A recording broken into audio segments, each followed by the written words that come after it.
El Señor esté con ustedes. Lectura del Santo Evangelio según San Juan.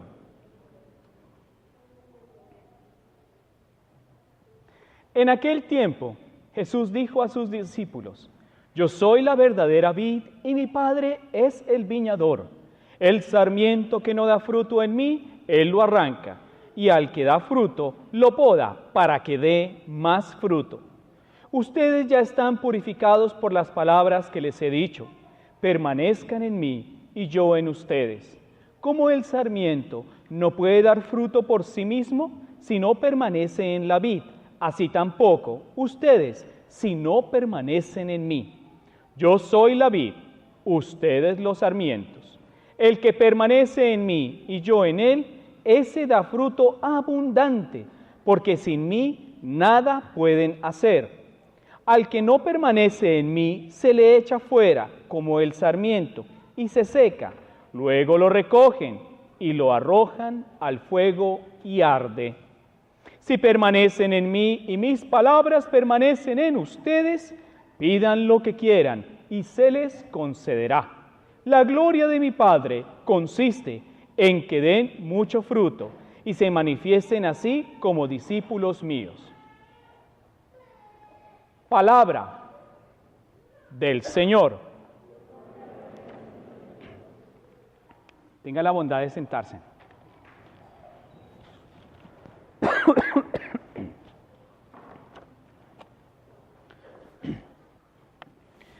El Evangelio de hoy es la continuación de las analogías, de las metáforas o los ejemplos que el Señor ha venido usando durante los 2 domingos pasados. ¿Se acuerdan de qué habló el domingo pasado nuestro Señor en el Evangelio? Del buen pastor, muy bien, exactamente, del buen pastor, ¿de acuerdo? Y hoy el Señor quiere hacer un énfasis mucho más fuerte acerca de quién es su pueblo y también de cuál es la relación que quiere establecer con su pueblo. Ahora Él es el viñador, ¿de acuerdo? Y el viñador es el que da y tiene cuidado de la viña, ¿de acuerdo? Cuando nosotros queremos que los rosales, los jardines florezcan, hay que podarlos y hay que quitarle eso que no deja crecer el arbolito. Pareciera que eso no es una manera justa de hacerlo, pero es necesario podar para separar la maleza del árbol que da fruto y que da fruto en abundancia. Y hoy el Señor es bastante claro en ese aspecto y nos invita como comunidad a ser parte de ese fruto para que alimente abundantemente a la humanidad a través de la presencia de Él mismo. Pero bien, en la primera lectura que está tomada del libro de los Hechos de los Apóstoles, hay una frase que es bastante interesante que hoy nos invita el Señor a reflexionar. Dice, les contó cómo había visto al Señor en el camino. ¿Y quién les cuenta eso? ¿Quién es a la persona que le pasa eso en la primera lectura? A Saulo, ¿cierto? Antes se llamaba Saulo y ahora ¿cómo se va a llamar? Pablo, ¿cierto? ¿Saulo se llamaba cuando era bueno o cuando era malo? Todos somos buenos, que tenemos defectos, sí, pero todos somos buenos, ¿cierto? Y es muy interesante. Saulo era una persona educada, ¿cierto?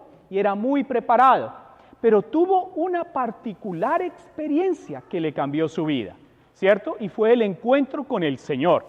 Y eso nos pasa a cada uno de nosotros cuando nos encontramos con el Señor.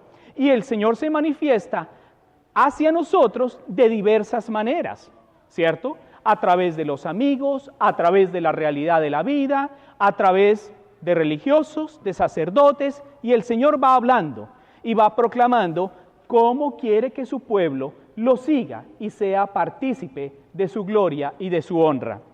Y esta experiencia de Pablo es una experiencia bien fuerte para nosotros. La conversión de Pablo, aunque a muchos nos dé risa, fue cuando se cayó del caballo, ¿no? Quedó asustado y se cayó del caballo. Y este libro de los Hechos de los Apóstoles nos va a ir contando cómo nuestro Señor lo va educando. Y no fue nada fácil.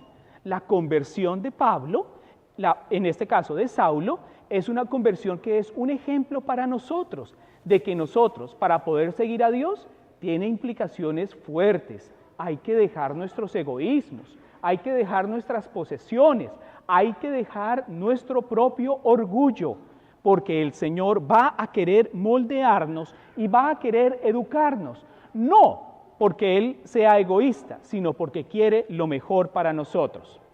Ustedes, papás, han experimentado esto con sus hijos. Cuando usted reprende a su hijo y busca educarlo y disciplinarlo, es porque usted quiere lo mejor o lo peor para él. Lo mejor, ¿cierto? Y tiene un costo, ¿cierto? A veces es doloroso, ¿no? Llamarle la atención y ponerlo, como decimos en nuestros países, como llamarlo al lugar o ponerlo en su sitio. Eso mismo ocurre en la conversión. En la conversión el Señor nos invita a estar cerca de Él, pero no como nosotros deseamos o como nosotros queremos, sino como es la voluntad de Dios. En el Salmo, el estribillo dice, el Señor es mi alabanza en la gran asamblea. Cuando nosotros tenemos a Dios en nuestro corazón, cuando realmente el Señor está actuando, todo se convierte en alabanza, en buena noticia, en alegría con el Señor. Desafortunadamente, el mundo de hoy no tiene en cuenta estos elementos. Por eso es un mundo sin mucha sustancia y trata de colocar cosas exteriores para decorar algo que interiormente no brilla. Y no brilla por la soledad y la ausencia de Dios. El hombre en sí mismo brilla porque es creación de Dios. Por eso el amor no es de afuera hacia adentro, sino de dentro hacia afuera. Esa es la verdadera experiencia de Dios. Nuestros adolescentes, nuestros jovencitos y nuestras jovencitas deberán aprender y están llamados a vivir de que el amor se busca es en el corazón, se busca en los sentimientos y no se busca en la parte de afuera. No necesitan embellecer lo de afuera para verse atractivos, hermosos y bellos. No necesitan eso.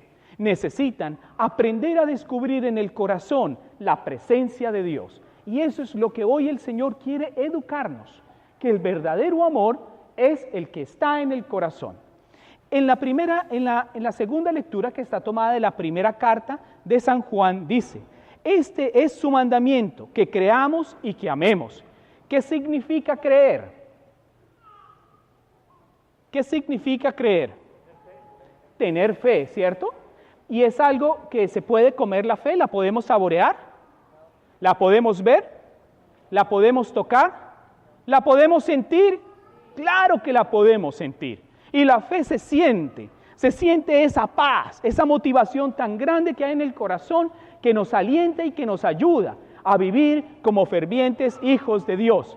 La fe no se transmite con palabras, sino se transmite con acciones. Y ese es el testimonio de vida que evangeliza. ¿Cómo veo a mi papá y a mi mamá cómo viven su fe? El ejemplo de honestidad, el ejemplo de transparencia, el ejemplo de verdad que veo en mi papá y en mi mamá. Eso es fundamental para educarme como un ciudadano de bien. Y en muchas ocasiones es lo contrario, desafortunadamente. Y quienes sufren no son los papás. ¿Quiénes llevan el sufrimiento más grande? Los hijos. Y mis hermanos y mis hermanas, estar abiertos a Dios es dejarse guiar por Él, dejarse educar por Él.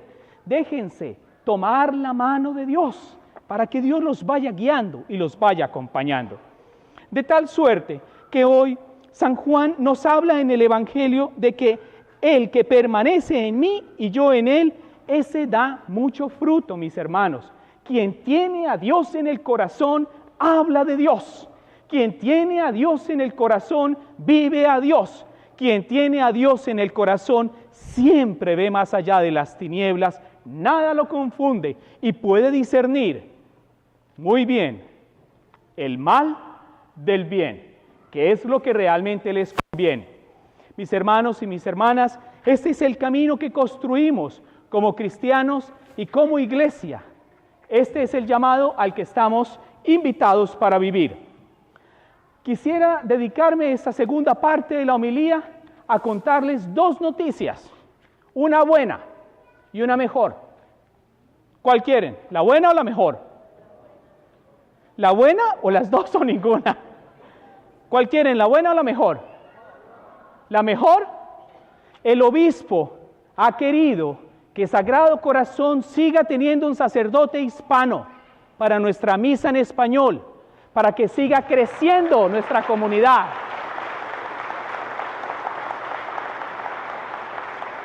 El obispo quiere que siga esta comunidad creciendo, porque ustedes son el pueblo de Dios vivo en West Des Moines. Entonces vamos a seguir creciendo. Y la segunda parte es que el obispo ha querido que mi servicio continúe en una parroquia diferente. Vamos a seguir caminando, pero necesito 2 criterios para acompañar esta decisión. La primera, mis hermanos, otro sacerdote viene de habla hispana. Trátenlo como tratan a sus hijos. Trátenlo como ustedes me trataron y me tratan a mí, con el cariño y con el afecto. Cuando dejé Colombia, mi mamá me decía que iba a extrañar mucho la familia. Y aquí aprendí que mi familia son cada uno de ustedes, con sus dificultades, con sus cualidades, pero con su vida misma. Ese sacerdote que viene necesita una familia, y a eso le llamamos parroquia. Así se construye. Mis hermanos, no comparen lo que hice mal o lo que hice bien con él. Recíbanlo, ayúdenlo y acompáñenlo de la mejor manera posible, porque lo mismo espero del lugar al que fui destinado a continuar mi servicio sacerdotal. Amar a la iglesia es amar la obediencia, y la obediencia se ama en el corazón, la obediencia se ama en la libertad y en la paz interior. Tengo la satisfacción de irme con una cara sonriente de esta parroquia, porque ustedes me permitieron servirles, y hoy quiero darles las gracias. Hoy quiero decirles, sí se puede, y tanto sí se puede que el obispo cree en nosotros y nos manda a otro sacerdote hispano para seguir construyendo nuestra comunidad. Y somos amigos. Ya no los puedo llamar mis feligreses, ya los tengo que llamar mis amigos, porque los llevo en el corazón. Y así se construye la iglesia. La iglesia no se construye entre desconocidos, se construye entre amigos. Cuiden a sus sacerdotes, oren por ellos y protéjanlos, porque saben que la mies es mucha y los obreros somos pocos. Amen a la iglesia y cuídenla. Al final del mes de junio partiré para continuar hacia mi nuevo destino, y hoy oficialmente, por bendición del obispo, debo anunciar que tenemos muy pronto un nuevo sacerdote y que continúo mi labor en otra parroquia. Pero los caminos de la vida son muy cercanos. Recuerden que no sabemos dónde nos vamos a encontrar. Y pase lo que pase, ustedes seguirán siendo mi rebaño y yo seré su. Dios los bendiga.